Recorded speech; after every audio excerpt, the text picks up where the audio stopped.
Hey everyone, welcome back to another video, and thank you so much for all of the positive comments and feedback, only the positive ones of course, on my most recent videos.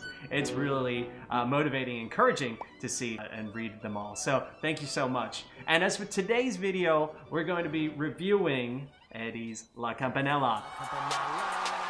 A lot of you enjoyed my recent review of Brett's Mendelssohn Violin Concerto, and he did a great job, by the way. Brett obviously practiced. Today, we're gonna see if Eddy has also put in his 40 hours for this video. Who wants to hear Eddy play La Campanella? So before we dive into Eddy's performance, I do want to acknowledge that this piece is notoriously difficult, even for professionals. Practicing daily is a must. And on top of that, if you're going to be performing in front of people, then you'd best be practicing in front of people too. So I took this all throughout my life, practicing and performing, which is why these days I've gone a step further and created a practice app called Tonic, where you too can also experience practicing and performing as one instead of two separate entities. And it's also free, it's part of a community, so everyone is practicing, motivating each other. We also have a cool event going on right now, which is called the Twoset Challenge, where practicers and listeners alike can come together, win free prizes, and also get to know one another. So download Tonic today and let's practice together. Looks like that they just came out with a video where they're reviewing their own practicing, so we can take a look at that first to see any insights that we can gain from it.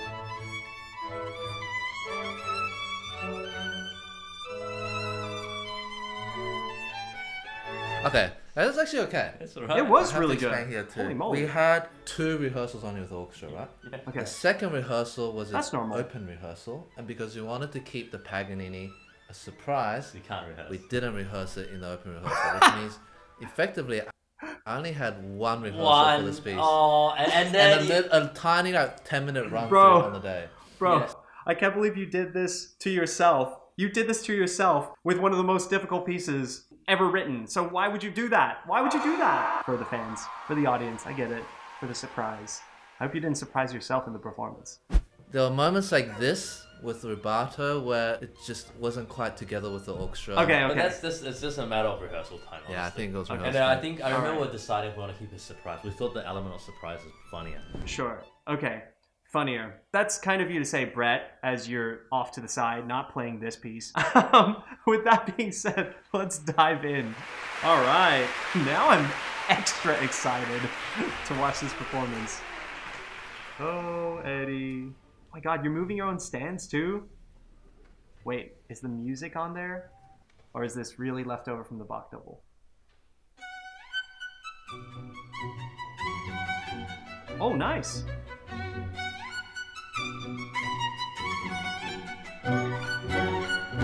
Oh wow, off to a great start.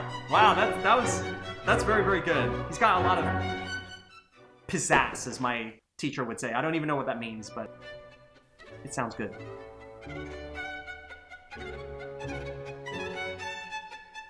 Mmm.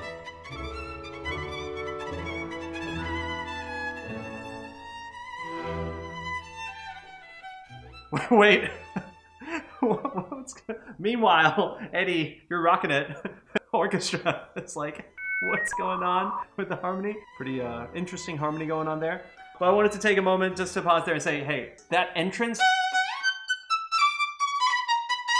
played like that, it's very ballsy, and I really like that because Paganini, as a person, as a composer, I mean, he was a badass, a godfather of violin.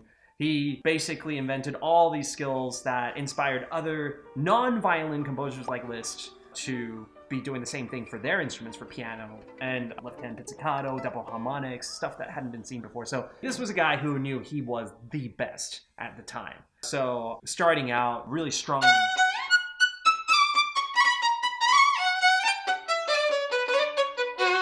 Is a really good move, and it sounds really awesome. Yeah. Man, orchestra is not together. That really sucks because I know that they only had one rehearsal, but it's just such a pity because it's not only not together, it messes with your mind as the soloist. I know what it feels like, and it is stressful, especially the more stressful the piece itself. For this piece, under those conditions, Yeah, it's not a hand you want to be dealt with.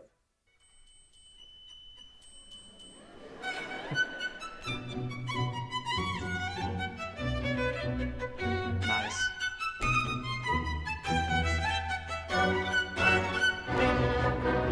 Yeah, well, very good. Very good otherwise.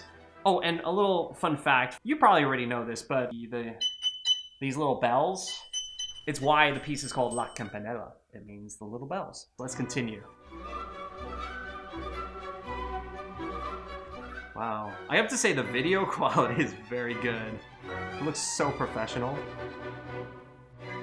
Big breath.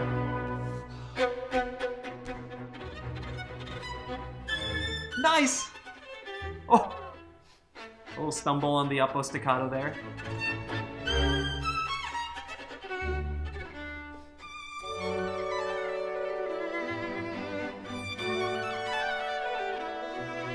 Interesting, let me try this. Yeah, interesting choice of fingerings. I generally recommend not using your fourth finger in terms of runs, and less string crossings is good. Eddy, he stayed in third position, I think. The fourth finger is just tricky to navigate with, and you can tell that there was a little bit of a moment of sticky fingers there on those runs, but we're being very picky here. That's what I would recommend, to simply shift.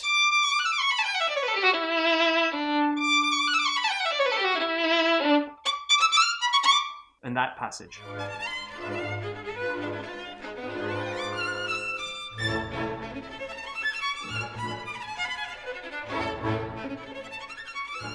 Yeah, this is really good. Very clear.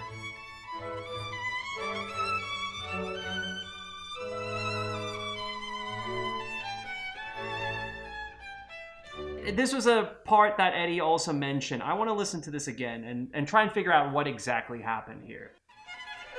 Okay, here's the passage.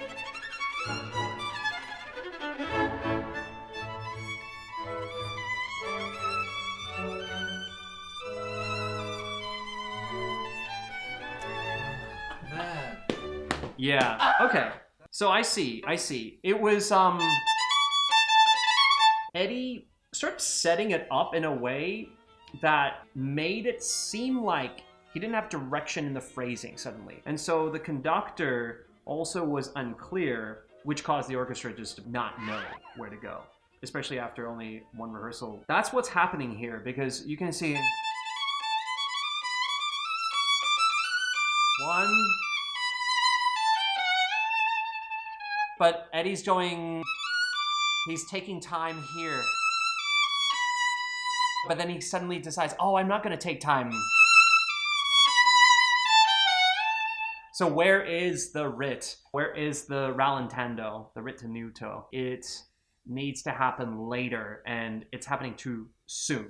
Always gotta find out, right? So that there's next time. Very clear, very crisp. Very chirpy.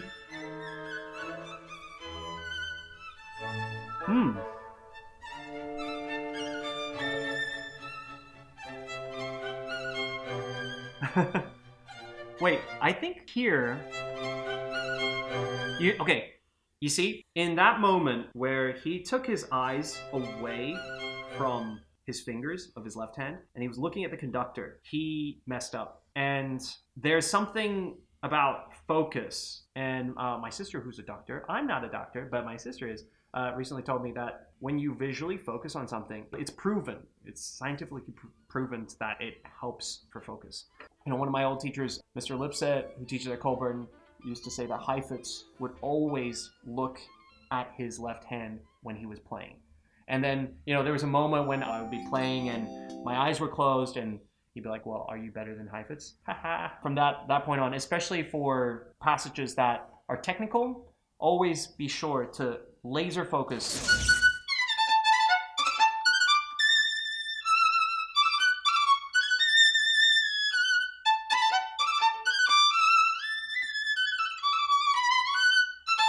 Eddy, you just played this passage the first time and it was perfect. But then the second time, when you took your attention away and you focused on the conductor, it's that happens, which takes experience to know. So he's looking at his, he's not falling for the same trick twice though. Oh, he's almost got it. He was like, oh man, oh. Okay, let's say you mess up the note, right? And you can see Eddy kind of grimaces here. He goes, you see right there, he's not happy. I think it's like a natural instinct to want to show others that you're not happy with something, but you have to remember that most people probably don't even know. And so no matter what happens, try to contain yourself.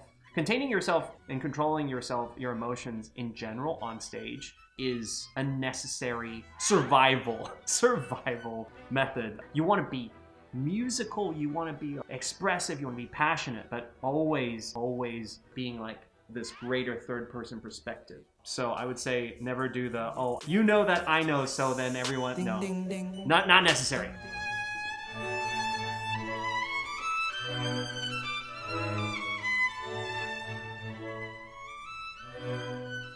Very expressive. Oh.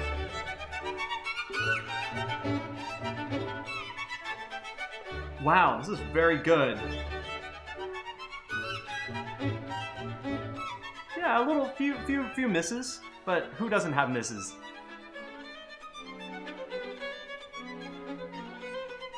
See, this is very, again, it's when he looks up, right? Eddy, you only miss notes when you look at the conductor.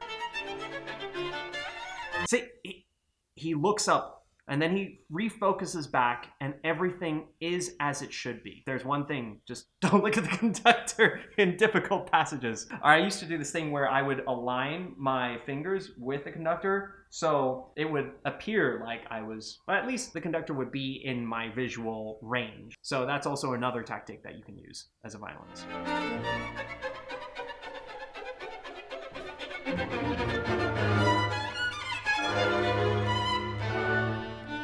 Okay, here's the...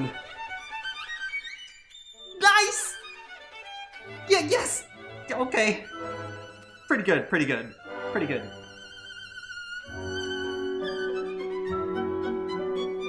Let's go.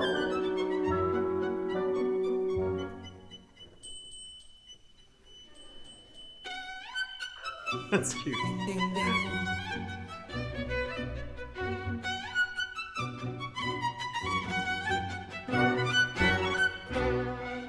Nice, good use of like reclaiming the tempo there. Man, this is, I can't believe you decided to go with the surprise. Oh my gosh, okay.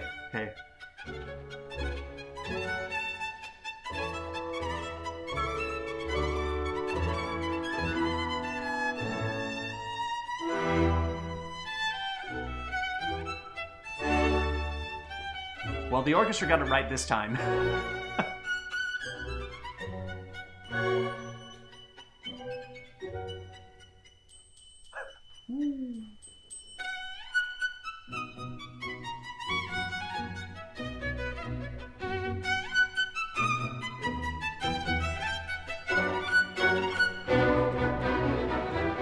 Oh, I see it. Okay. Nice. Okay, I think they're making a giant cut here, if I'm not mistaken. Because there's actually a whole other section of this piece. Okay, that seems like an ending. Yeah, it is an ending. Ah, nice. Very nicely done. Woo. Oh my gosh, he must be feeling so relieved right now. He's like, yes, go shake the hand.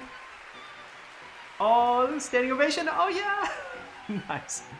Well done. There's actually a whole other section to the control, like I was saying before. It's crazy and has like left hand pizzicato, double harmonics. That was really good to loop it to the end there, especially if you only had one rehearsal. So that was a smart move. Man, it takes so much courage to go ahead and just decide you're gonna bust out at one of the most difficult pieces. And I'm aware, like, there was, you know, the whole La Campanella, the Blackpink thing, and it was something that Eddy wanted to prove to everyone. And I think he did it. You know, I think it's always easy to sit back and just critique others. Oh, that note's out of tune, that note's out of tune. It takes a lot more bravery to actually go up on stage and show everyone how it's done.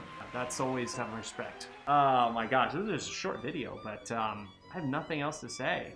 There was also another part in this video that I was watching that Eddy said something that was interesting. I think something happened with my nerves where I wasn't listening to my intonation in the easy bits. Non-musicians, in case you don't know, when musicians get nervous, the concept of intonation kind of disappears when you're performing. It's like, yeah.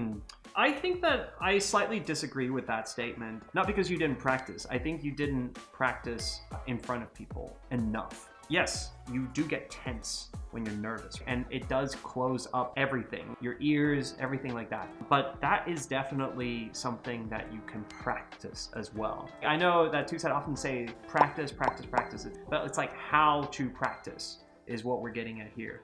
And so when you practice in front of people, you definitely don't run into those situations where you feel like you can't hear, because nothing's different, right? Like, yes, the hall size maybe, the people, that's the thing. That's the difference. Yeah, always keep that in mind. So yeah, practice on tonic, guys. So thanks so much for watching, everybody. And if I don't see you in the next video, I'll see you in the practice room. Bye.